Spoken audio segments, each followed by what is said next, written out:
তো hello guys, আমার শরীর এখনো ঠিক হয়নি, অনেক খারাপ শরীরটা। 4 দিন হয়ে গেল এখনো শরীর ঠিক হয়নি। আজকে আমি এখন বোঝা যাচ্ছে চলতে চলতে পারছি না এরকম। তারপরেও উঠেছি ঘুম থেকে, এখনো উঠেছি, ওটা ভাবলাম একবার হেঁটে হেঁটে আসি। যাচ্ছি এখন দোকানে, দোকানে গিয়ে কিছু খাবো। ভালো লাগছে না, কিন্তু চটপটা খেতে ইচ্ছে করছে।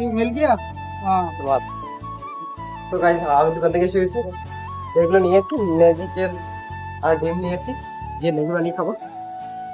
তাই ম্যাগি নিলাম, শরীরটা ভালো না তাই নিচ্ছি। গাইস, একটা জিনিস খুব হাসি পাচ্ছে, আমি এখন দোকানে গেছিলাম, ভাইয়া বলেছিল ওদের সিগারেট নিতে। আমার লজ্জা লাগছিল, কারণ আমি ওইসব খাইও না, কারণ আনতে চাই না। তো ভাই বলেছে, বলেছে যেতে পারবে না এখন, তাই আমাকে বলেছে, জোর করে বলেছে এনে নি।